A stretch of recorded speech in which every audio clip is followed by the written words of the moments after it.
नमस्कार साथियों, मेरा नाम है वैभव पालीवाल और आज मैं फिर से हमारे YouTube channel narrator Twitter platform पे आप सभी का हार्दिक स्वागत करता हूं।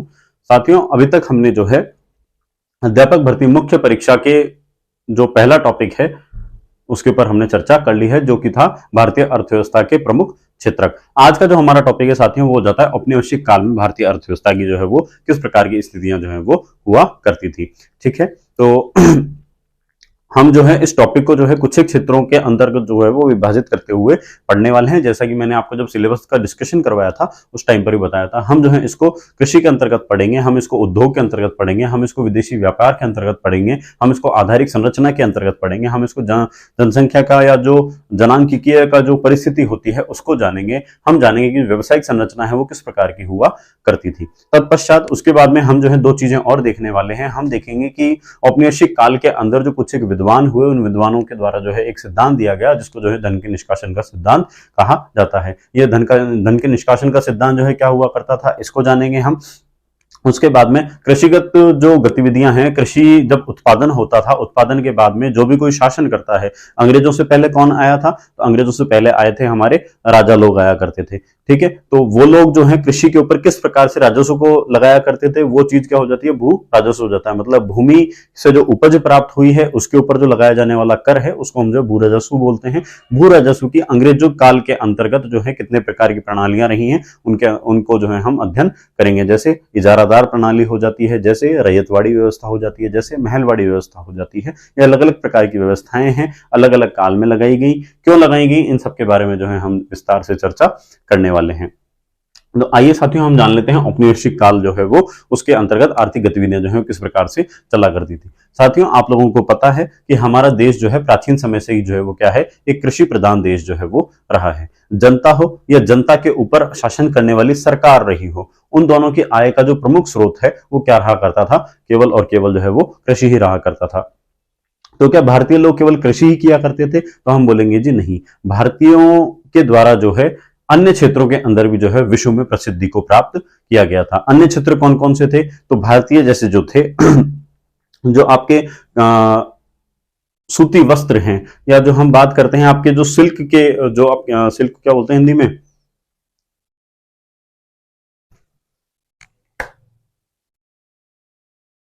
रेशमी कपड़ा, सॉरी, है ना, जो रेशमी कपड़ा है ना, इसके अंतर्गत, या इसको कपड़े का जो कच्चा माल हम लोग तैयार किया करते थे, इसके अंतर्गत भी जो है वो भारतीयों को क्या थी, महारत हासिल थी। इसके अलावा जैसे धातुओं के बने हुए जो शिल्प कलाएं हुआ करती थी, जैसे हम लोग नहीं थे कि अष्ट धातु वगैरह की जो है मूर्तियां वगैरह बनानी, हमारे जो पूर्वजों ने काफी वर्षों पहले, काफी पीढ़ियों पहले जो इन चीजों को सीख लिया था। या इसके अलावा हम बात करते हैं जैसे जो रत्न जड़ित जितने भी शिल्प कलाएं होती हैं, है ना, उनके अंदर भी जो है भारत को कहीं ना कहीं प्रसिद्धि प्राप्त थी। जैसे मैं अभी आपको रेशमी वस्त्रों का उदाहरण ले रहा था, जहां पे थोड़ा टंग ट्विस्टिंग भी हो गई थी, मैं थोड़ा सा भूल सा गया था। वो चीज क्या थी कि जैसे रेशमी जो वस्त्र हुआ करता था उसमें अपने आता है बंगाल, जो प्रेसिडेंसी है, बंगाल का जो क्षेत्र है, बंगाल के नवाब के अधीन एक क्षेत्र आया करता था ढाका, जिसको वर्तमान में जो है क्या है, बांग्लादेश की राजधानी है। यहाँ का जो है मलमल के नाम से एक प्रसिद्ध जो है एक महीन सा पतला सा जो है एक मखमली कपड़ा हुआ करता था, जिसे मुख्यतः कौन लोग काम में लिया करते थे, इसको जो है मुख्यतः काम में लिया करते थे जो शाही परिवार हुआ करते थे। शाही परिवार के अंदर इसकी अत्यधिक मांग थी, इसलिए इसको क्या बोलते थे, शाही मलमल भी बोलते थे, या मलमल खास के नाम से भी इसको जाना जाता था। ठीक बात है। तो ये तो चीज हो जाती है कब की, जब तक अंग्रेज नहीं आए थे। अब जब अंग्रेज आ गए हैं तो अंग्रेजों ने क्या किया, भारत की जो अर्थव्यवस्था थी इसको नियंत्रित करने के लिए उन्होंने जो है अपनी आर्थिक नीति को जो है इसके ऊपर आरोपित किया। आर्थिक नीति जो थी उसका स्वरूप इस प्रकार का था साथियों, कि जो भारत में जो उत्पादन हो रहा था, जो कच्चा माल था, है ना, जो हमने प्राथमिक क्षेत्र के अंतर्गत बात करी थी कल, जो प्राथमिक क्षेत्र के अंतर्गत जो उत्पादित जो माल था उसको उन्होंने क्या किया, यहां से जो है सस्ते दामों के अंदर खरीदा, और खरीद के इन्होंने कहां पहुंचाया, अपने इंग्लैंड पहुंचाया। इंग्लैंड क्यों पहुंचाया, तो साथियों जैसे आप लोगों ने अगर अंग्रेजों को पढ़ा होगा, अंग्रेजों की हिस्ट्री के बारे में पढ़ा होगा, तो जो भारतीय पृथ्वी के ऊपर जो है 7 महाद्वीप हैं, 7 में से अगर हम अंटार्कटिका को निकाल दें तो बाकी 6 महाद्वीपों के ऊपर जो है वो अंग्रेजों का शासन रहा है। कहीं कम कहीं ज्यादा, लेकिन इनका लगभग जो है सभी जगहों पर शासन रहा है। हम जो है भारत की बात कर लेते हैं, हम एशिया महाद्वीप की बात कर लेते हैं, हम भारत की बात कर लेते हैं। तो इसके अंतर्गत क्या चीज थी साथियों, भारत से इन लोगों ने क्या किया, कच्चा माल उठाया और उठा करके कहां पे रखा, वो जो औपनिवेश इन्होंने बनाए थे, उपनिवेश जो इन्होंने जगह जगहों पर बनाए थे, उन उपनिवेशों से इन्होंने क्या किया कि राजस्व प्राप्त किया, रेवेन्यू को प्राप्त किया, और उस पैसे को लेकर के कहां चले गए, ये लोग जो है इंग्लैंड चले गए। इंग्लैंड में इन लोगों ने उद्योगों की स्थापना करी, जिससे जो है कहीं ना कहीं औद्योगिक क्रांति आई। अब जब उद्योग लगे हैं तो उद्योगों के लिए क्या चाहिएगा, कच्चा माल चाहिएगा। तो कच्चा माल की पूर्ति जो है, जैसे हम भारत के संदर्भ में बात कर रहे हैं, तो भारत से इन लोगों ने क्या करी, कच्चे माल की पूर्ति करना प्रारंभ कर दी। ठीक है, अभी यहां से तो क्या थे, कच्चे माल को लेकर के वहां पे जा रहे थे, और वहां से क्या था, तैयार माल लेकर के आ रहे थे, और भारतीय बाजारों में बेचने के लिए इन्होंने उस चीज को छोड़ दिया था।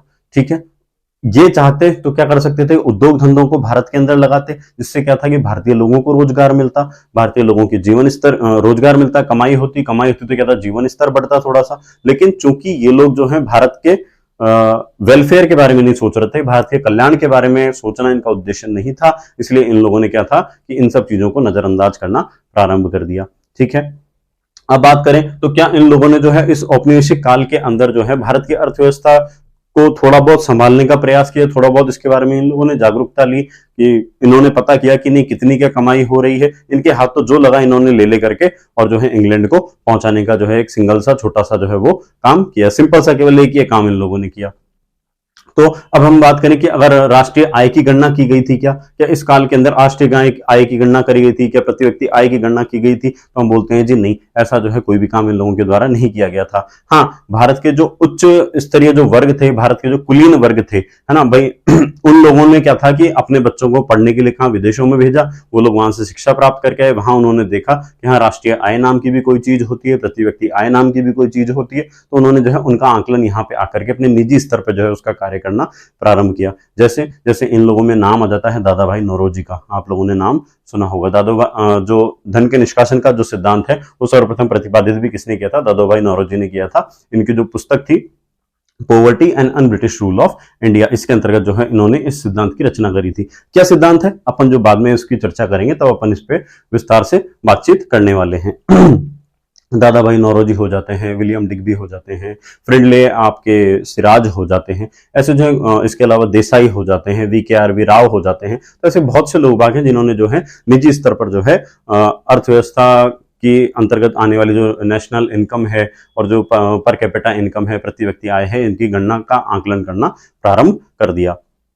क्योंकि ये सब जो है अलग अलग मानकों को लेकर के काम कर रहे थे, लेकिन इसलिए जो है इनके अंदर जो है वो सारे के सारे आंकड़े जो है वो अलग अलग प्रकार के प्राप्त होते हैं। लेकिन हम जो सर्वाधिक अनुमान जो सटीक मानते हैं वो किसका मानते हैं, VKRV राव साहब का मानते हैं। VKRV राव साहब ने हमें बताया कि जो 20वीं शताब्दी है, 20वीं शताब्दी का मतलब हो जाता है 1901 से 2000। ठीक है, मतलब ठीक अगर 20वीं शताब्दी की बात करें, ठीक 100 साल पहले की हम बात करेंगे। इसके उत्तरार्ध में,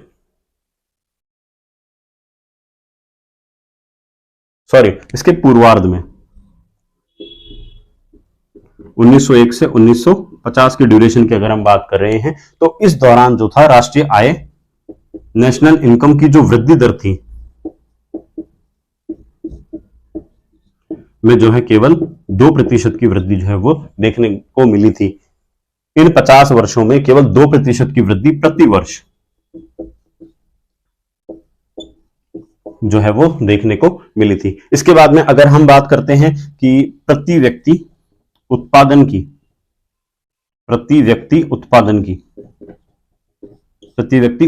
वृद्धि दर,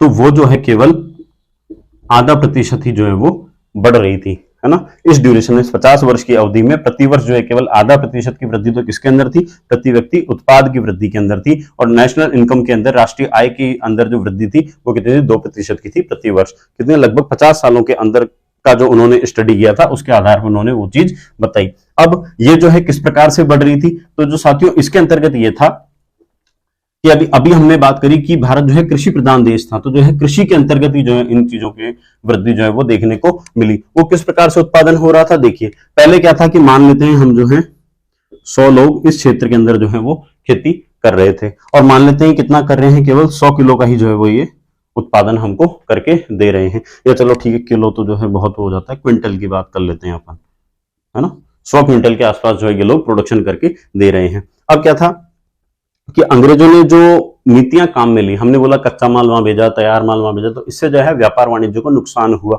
हम जब व्यापार वाली बात पढ़ेंगे, विदेशी व्यापार पढ़ेंगे, तो उस टाइम पे जो इसको विस्तार से पढ़ेंगे किस प्रकार से जो है वो नुकसान देखने को मिला। तो क्या हुआ कि नुकसान देखने को मिला, तो धीरे धीरे क्या हुआ, कुटीर उद्योग जो है वो नष्ट होते चले गए। तो जो लोग यहाँ पे 100 थे, तो वो लोग क्या हो गए, बढ़ करके यहाँ पे मान लेते हैं अपन 125 लोग हो गए। ठीक है, तो अब ये जो 125 हुए, इनकी वजह से क्या था कि जो 100 क्विंटल होता था, इन्होंने क्या करा कि और बड़ी जगहों पे जो है प्रोडक्शन करना प्रारंभ किया। पहले 100 लोग थे, 125 लोगों ने अब उत्पादन करना प्रारंभ किया। पहले छोटा सा क्षेत्रफल था, अब जो क्षेत्रफल बढ़ गया। अब जो क्षेत्रफल बढ़ गया, इसकी वजह से मान करके चलते हैं ये 125 क्विंटल हो गया। ठीक है, तो उत्पादन देखोगे तो 100 से 125 तो बड़ा है, लेकिन क्या उत्पादकता बढ़ी क्या उसी क्षेत्र के अंदर उत्पादन बढ़ा क्या? तो बोलेंगे नहीं, वो उत्पादन जो है इस वजह से बढ़ा क्योंकि जो है क्षेत्रफल के अंदर वृद्धि देखने को मिली थी। ठीक बात है, बेसिक कारण जो है साथियों ये हुआ करता था। अब चलिए हम लोग जो है अब सेग्रीगेट करके, ये तो जो है अर्थव्यवस्था का मैंने आपको मोटा मोटा सा जो ओवरव्यू था वो बता दिया। अब जो है हम बात कर लेते हैं कृषि क्षेत्र की।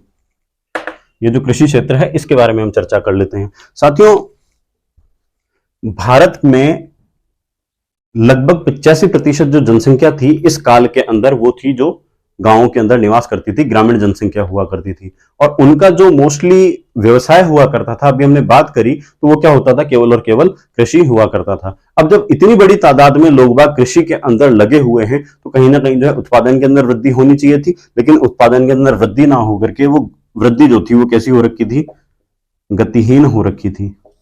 इस गतिहीन होने के पीछे कारण क्या थे? तो इसके प्रमुख कारण जो है वो कुछ निम्नलिखित जो है वो कारण थे। पहला कारण क्या हो जाता है, जैसे हम पहले कारण की अगर बात कर लें, तो पहला कारण हो जाता है जैसे भू राजस्व की प्रणालियां। कौन कौन सी भू राजस्व की प्रणालियां? जैसे हम जो है यहाँ पर भी कुछ एक प्रणालियों के बारे में पढ़ने वाले हैं। ठीक है, इसके बाद में जो बंगाल प्रेसिडेंसी है, बंगाल का जो क्षेत्र है, उस बंगाल प्रेसिडेंसी के अंदर जो है जमींदारी व्यवस्था की स्थापना कर दी जाना, या उसको जो है वो लागू कर दिया जाना। बंगाल प्रेसिडेंसी के अंतर्गत देखिए साथियों कौन कौन सा क्षेत्र आता है।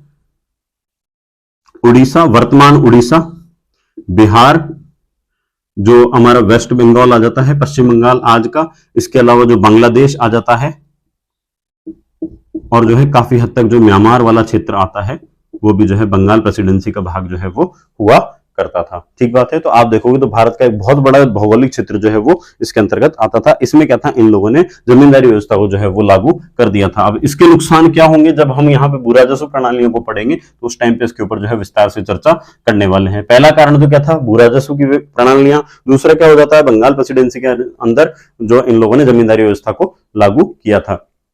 तीसरी चीज आ जाती है साथियों, अंग्रेजों ने कभी भी जो है भारत की जो कृषि है उसके अंतर्गत जो है वो निवेश नहीं किया। कृषिगत क्षेत्रों के अंदर जो है उन लोगों ने निवेश नहीं किया कि चलो भाई नई टेक्नोलॉजी लेकर के आ जाते हैं, नए प्रकार के बीज ला करके इनको दे देते हैं, नए प्रकार के खाद और जो उर्वरक होते हैं वो इनको ला करके दे देते हैं, या सिंचाई अगर कहीं पे जो है पानी बहुत ज्यादा है, कहीं पे अगर पानी की कमी है, तो जो है इस चीज को जो है दूर करने के लिए नए प्रकार के जो है साधनों को लेकर के आया जा सके। तो इस प्रकार के अंग्रेजों ने जो है इन चीजों को लेकर के कहीं पर भी रुचि नहीं दिखाई। उन लोगों ने केवल ध्यान किस चीज पे दिया कि कहीं ना कहीं किसी न किसी तरीके से जो है राजस्व को प्राप्त निरंतर किया जा सके। ठीक बात है, इस प्रकार साथियों जो है हमारा कृषि वाला टॉपिक जो है यहाँ पर आके समाप्त होता है।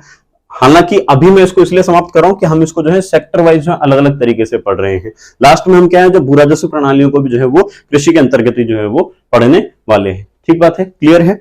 अब चलिए अब आ जाते हैं हम लोग नेक्स्ट जो होता है हमारा उद्योग धंधे जो है साथियों वो भी जो है बहुत अच्छी बेहतर स्थिति के अंतर्गत जो है वो नहीं हुआ करते थे। ठीक है, जितना बुरा हाल कृषि का था वैसा का वैसा हाल जो है लगभग उद्योगों का हुआ करता था। ठीक है, अब चूंकि जो है मैंने अभी आपको बताया कि जो प्रतिकूल व्यापारिक नीतियां थी, अंग्रेजों ने जो प्रतिकूल व्यापारिक नीतियों को लागू किया हुआ था, उसके कारण क्या था कि बहुत से शिल्पकार ऐसे थे जो कि जो है वो क्या हुए, बेरोजगार होते चले गए। या जितने हथकरघा उद्योगों के अंदर जितने लगे हुए थे, जितने बुनकर लगे हुए थे, मतलब जो कि कृषि से अलग कुछ काम कर रहे थे, उन सबके व्यापार जो है, उन सबके पारंपरिक कुटीर उद्योग जो है वो अंग्रेजों के द्वारा जो है वो नष्ट कर दिए गए। कहीं बहुत ज्यादा टैक्स लिया जाना, भाई इतनी इनकम ही नहीं हो रही तो टैक्स कहां से चुकाएंगे, तो उन्होंने क्या हुआ, धीरे धीरे करके जो है उन व्यवसायों को समाप्त कर दिया, नष्ट कर दिया, बंद कर दिया। तो वो जो एक पॉपुलेशन का पार्ट था वो भी जो है वो क्या हुआ, माइग्रेट होकर के कहां चला गया, उसने पलायन कहां कर लिया, कृषि क्षेत्र की ओर कर लिया। पहले जो है ये चीज जो है वो जैसे एक आंकड़ा है एनसीईआरटी के अंदर 1892 से 1921, ये लगभग 30 साल की अवधि है। इसमें 61 से बढ़कर के 73% जो है वो पॉपुलेशन जो है किस ओर चली गई थी। मतलब 1892 में लोग बाग जो है वो 61% जो है वो खेती किया करते थे।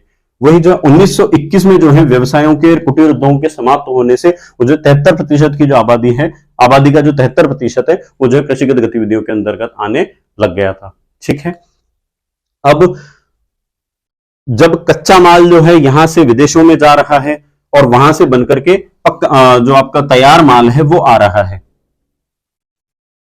इसके कारण क्या था कि वो जो विदेशों से आने वाला तैयार माल है वो क्या होता था, कहीं ना कहीं सस्ता भी पड़ता था, प्रति इकाई जो है वो सस्ता भी पड़ा करता था, है ना, क्योंकि वो क्या था कि वहां से उद्योगों से बनकर के आ रहा है। प्लस इसके अलावा नेक्स्ट पॉइंट क्या चीज थी कि वो जो है कहीं ना कहीं जो है सफाई से बनकर के, मशीनों से बनकर आ रहा था, सफाई से बनकर के आया करता था, तो लोगों को जो है कहीं ना कहीं अट्रैक्टिव भी लगता था, सस्ता भी लग रहा है, प्रति इकाई जो है वो चीज सस्ती भी है। सस्ती चीज क्या करती है, हमेशा ग्राहक को आकर्षित करने का काम करती है। ठीक बात है, तो वो जो उस चीज को जो है आकर्षित कर रही है, वो चीज खरीदी जा रही है, तो कहीं ना कहीं जो है भारत के उद्योग धंधे जो है वो निरंतर क्या थे, बैठते चले जा रहे थे, खत्म होते चले जा रहे थे। ठीक बात है। फिर क्या हुआ कि जो 18वीं शताब्दी है, सॉरी जो 19वीं शताब्दी है, 19वीं शताब्दी में मतलब कि हम बात कर रहे हैं 1801 से 1900 की, इस अवधि के अंदर जो इसका उत्तरार्ध है, मतलब कि 1850 से 1900 में, इस ड्यूरेशन के बीच में जो है भारत में दो प्रकार के व्यवसायों की जो है वो स्थापना हुई। कौन कौन से, एक तो सूती वस्त्र उद्योग, ठीक है, इनकी स्थापना करी गई भारतीयों के द्वारा, और भारतीयों के द्वारा की गई तो कहां की गई, ये जो बॉम्बे प्रेसिडेंसी वाला क्षेत्र है इसके अंतर्गत। ठीक बात है। और एक जो है पटसन उद्योग की जो है वो स्थापना हुई इसी कालखंड में। कौन सा कालखंड, ये 1850 से 1900 वाला। इसके अंतर्गत जो है पटसन उद्योगों की स्थापना हुई। किसने करी, अंग्रेजों ने करी। और कहां पे करी, तो जो बंगाल प्रेसिडेंसी वाला क्षेत्र है इसके अंतर्गत। ठीक बात है। 19वीं शताब्दी के उत्तरार्ध में दो प्रकार के उद्योगों की स्थापना हुई, सूती वस्त्र उद्योगों की, जिनकी स्थापना भारतीयों ने करी। कहां पे करी, तो बॉम्बे प्रेसिडेंसी में करी। ठीक है। और जबकि जो है इसी कालखंड में जो है पटसन उद्योगों की स्थापना अंग्रेजों के द्वारा की गई। कहां की गई, तो वो बंगाल प्रेसिडेंसी क्षेत्र के अंतर्गत की गई थी। ठीक बात है। तत्पश्चात अगर हम बात करें कि जो 20वीं शताब्दी है, 20वीं शताब्दी का जो पूर्वार्ध है, मतलब कि 1901 से 1950, है ना, इस अवधि के बीच में जो है जमशेदपुर जो है झारखंड के अंदर, इसमें जमशेदजी टाटा के द्वारा 1907 में टिस्को की स्थापना जो है वो की गई थी। 1907 में किसकी, TISCO, Tata iron and steel corporation. ठीक है। इसकी स्थापना किसके द्वारा कर ली गई, जमशेदजी टाटा के द्वारा। झारखंड, जमशेदपुर टाटा जो झारखंड है उसके अंतर्गत इसकी स्थापना कर ली गई। उसके बाद में साथियों जो द्वितीय विश्व युद्ध हुआ, द्वितीय विश्व युद्ध के बाद में भारत में चीनी, भारत में कागज तथा सीमेंट उद्योगों की जो है वो स्थापना की जाने लगी। ठीक बात है। कब, द्वितीय विश्व युद्ध के बाद में। मतलब द्वितीय विश्व युद्ध कब से कब तक हुआ था, 1939 से 45 के बीच में। तो इस अवधि के बाद में जो है क्या हुआ, चीनी, कागज तथा सीमेंट के जो कारखानों की जो है इनकी स्थापना की जाने लगी। लेकिन अभी भी जो है पूंजीगत जो व्यवसाय है, पूंजीगत जो उद्योग हैं, उनका जो है वो भारी अभाव था। पूंजीगत उद्योग कौन से हो जाते हैं साथियों, ये ऐसे उद्योग हो जाते हैं जिसके अंतर्गत जो है छोटी छोटी मशीनों का उत्पादन किया जाता है, जिन मशीनों के माध्यम से जो है आदमी पुनः क्या कर सके कि जो है कोई कमाई का जरिया बना सके। जैसे मैं बताऊं, बड़ी बड़ी मशीनों के माध्यम से क्या है, छोटी एक सिलाई मशीन बना ली गई और किसी टेलर या दर्जी के माध्यम से जो है उसके माध्यम से व्यवसाय किया जाने लगा। वो लोगों के कपड़े सिल करके अपनी आजीविका अर्जित करने लगा। ठीक है। तो ऐसे उद्योगों की जो है आज भी क्या है, यहाँ पर भारी कमी देखने को मिली। अब ये उद्योग जो है इतना ज्यादा चला नहीं, तो इसलिए इसका जो है भैया देखो ये प्रोग्रेस जो है बहुत धीमी धीमी है है ना। भारत जो है काफी बड़ा है, इसकी प्रोग्रेस जो है, इसकी जो प्रगति है वो बहुत धीमी है, इसलिए इसका जो है योगदान जो है भारत की राष्ट्रीय आय के अंदर वो भी क्या था, बहुत कम हुआ करता था। ठीक बात है, बहुत कम हुआ करता था, और इसके अंदर वृद्धि जो है, इसकी जो वृद्धि दर हुआ करती थी वो भी जो है काफी हद तक कम हुआ करती थी। अब सरकार जो है, सरकार मतलब कि सार्वजनिक क्षेत्र की हम बात कर रहे हैं। कल हमने पढ़ा था स्वामित्व के आधार पर जो है क्षेत्र पढ़े थे, तो उसके अंतर्गत हमने एक सार्वजनिक क्षेत्र को पढ़ा था। सार्वजनिक क्षेत्र मतलब कि जिसके अंदर 50% से अधिक जो है वो किसका शेयर्स है, परिसंपत्तियों पर स्वामित्व किसका है, सरकार का है ना। तो जो सार्वजनिक क्षेत्र है, सार्वजनिक क्षेत्र भी जो है वो कुछ ही क्षेत्रों के अंदर जो है वो निवेश कर रहा था। जैसे जैसे वो जो है वो रेलवे के अंदर खर्च कर रहा था, जैसे जो है वो पत्तन, जिसको हम क्या बोलते हैं, बंदरगाह, इनके अंतर्गत खर्चा कर रहा था। जैसे वो जो है डाक तथा तार सेवाओं के अंदर खर्च कर रहा था, जिसका प्रत्यक्ष रूप से लाभ जो है वो भारत की जनता को तो जो है वो प्राप्त नहीं हो पा रहा था। स्वयं के हितों की पूर्ति के लिए इन्होंने जो है इन क्षेत्रों के अंदर निवेश करना प्रारंभ किया था। भाई रेलवे का क्या बेनिफिट हो सकता है, रेलवे का बेनिफिट ये हो सकता है, मान लीजिए ये देश है और यहां से जो है कुछ एक माल है उसको जो है यहाँ पे तुरंत बंदरगाहों तक पहुंचाना है, ताकि यहाँ से जो है वो रेड सी के माध्यम से जो है वो रेड सी और मेडिटेरियन सी के माध्यम से जो स्वेज नहर जा रही है, स्वेज नहर के माध्यम से क्या किया जा सके कि जो है उसको इंग्लैंड पहुंचाया जा सके। फिर वहां से जो तैयार माल आएगा उस तैयार माल को क्या किया जा सके, पूरे देश के अंदर जो है उसको बांटा जा सके। ठीक बात है, रेलवे का एक काम ये हो गया था। प्लस मान करके चलो कहीं पर जो है अराजकता का सा माहौल हुआ, किसी राजा ने विद्रोह कर दिया, किसी सामंत ने विद्रोह कर दिया, तो तुरंत ही जो है रेल में बैठा के अपने सैनिक और वो जो अराजकता का सा चीज है उसका जो है वो दमन कर दिया जाए आसानी से, है ना। तो रेलवे जो है वो उस काम में आ रही थी। पत्तन बंदरगाह मैंने बता दिए, जो काम रेलवे का था भारत के अंदर, वो भारत के बाहर का काम कौन कर रहे थे, बंदरगाह कर रहे थे, है ना। कि जो माल था उसको आने जाने के लिए जो है वो काम में आ रहे थे। प्लस डाक तथा तार की सेवाएं वो किस काम में आ रही थी, वही जो भी सेम चीज। अगर मान करिए चलो अराजकता की ऐसी स्थिति है, मतलब अपने शासन को सुदृढ़ करने के लिए, अपने आर्थिक जो हित हैं उनकी पूर्ति के लिए उन्होंने क्या किया था, ये इन क्षेत्रों में जो है निवेश करना प्रारंभ कर दिया था। ठीक है, तो उम्मीद है ये चीज भी आपको ठीक तरीके से समझ में आई होगी। अब देखिए, अब अपन पढ़ते हैं विदेशी व्यापार, है ना। नेक्स्ट तीसरी चीज क्या हो जाती है हमारी, विदेशी व्यापार, जो फॉरेन ट्रेड है उसकी स्थिति जो है वो किस प्रकार की हुआ करती थी। साथियों, अंग्रेजों ने जो है कदम कदम पे तो जो है वो भारतीयों के ऊपर टैक्स लगा रखे थे। कदम कदम पे कैसे, कि जो भारतीय उत्पादक है वो किसी वस्तु का उत्पादन करेगा तो टैक्स देना है, वो उसका व्यापार करेगा तो सेल्स टैक्स देना है, वो अगर कहीं पे बाहर उसको बेचने जा रहा है, मतलब अपने गांव से बाहर जो अगर किसी नगर के अंदर बेचने के लिए जा रहा है तो वहां पे उससे जो है सीमा शुल्क लिया जा रहा है, वो चुंगी कर जो है वो चुंगी कर के नाम पे उससे वहां पर भी वसूली हो रही है। इन द एंड क्या हो रहा था, इन द एंड ये हो रहा था भाई, अब जब वो इतने सारे खर्चे कर रहा है, जगह जगह पर टैक्स दे रहा है, तो क्या करेगा, उससे कहीं ना कहीं कीमतें बढ़ती हैं। कीमतें बढ़ती हैं तो वस्तु क्या हो रही है, उसकी बाजार में महंगी बिक रही थी।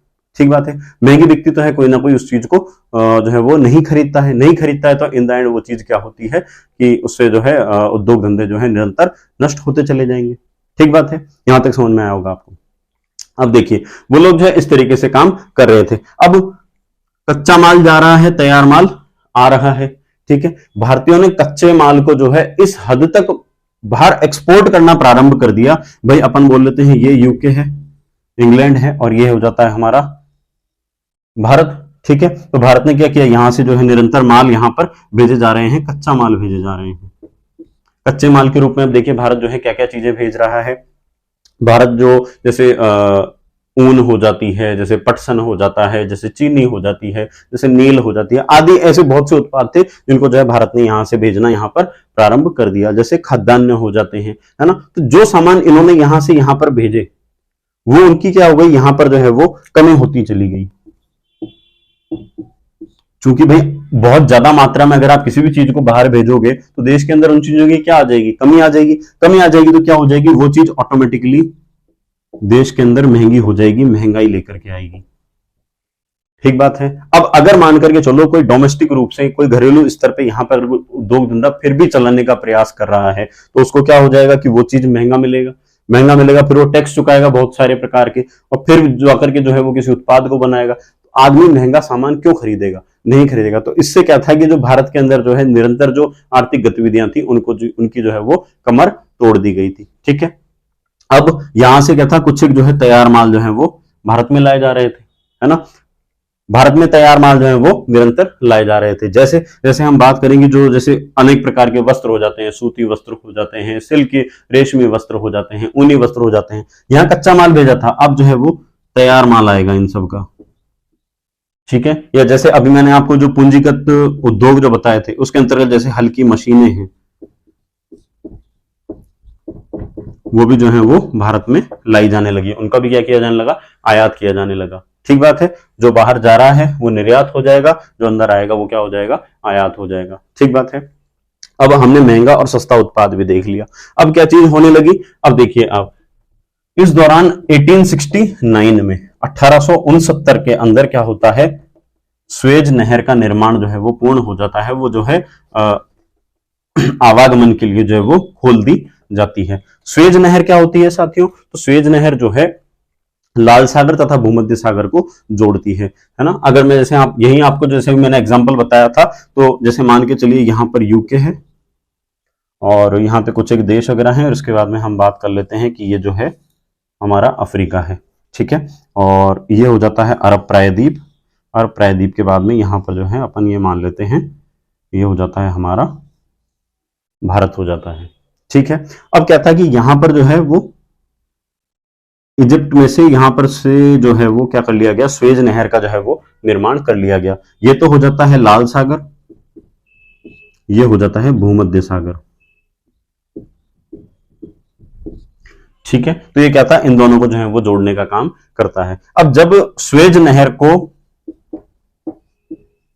व्यापारिक उपयोग के लिए खोल दिया गया, स्वेज नहर खुल गई, तो अब क्या था, इंग्लैंड जो पहले यहां से इतना चक्कर लगा करके भारत आया करता था, अब वो क्या कर रहा है, यहां से डायरेक्टली आ रहा है। डायरेक्टली आ रहा है तो क्या हो गया, उसके लिए दूरी कम हो गई, दूरी कम हो गई मतलब परिवहन की लागतें कम हो गई, परिवहन की लागतें कम हो गई। इसका मतलब यह था कि भारत के ऊपर जो व्यापारिक नियंत्रण है अंग्रेजों का, या जो अपनी वैश्विक शक्तियां हैं उनका जो है और ज्यादा बढ़ जाता है। ठीक है, अब बढ़ जाता है तो क्या है, और माल सस्ता आएगा, जो बच्चे कुछ उद्योग धंधे हैं उनको भी जो है वो लोग समाप्त कर देंगे। ठीक बात है, तो यहाँ पे आके जो है साथियों हमारा क्या हो जाता है, विदेशी जो व्यापार है वो भी यहाँ पे आकर के समाप्त हो जाता है। अब हम बात कर लेते हैं आधारिक संरचना की। आधारिक संरचना के अंतर्गत अभी हमने बात करी थी, ये जो सार्वजनिक क्षेत्र है, सार्वजनिक क्षेत्र है वो कहाँ पे खर्च कर रहे थे, रेलवे के अंतर्गत।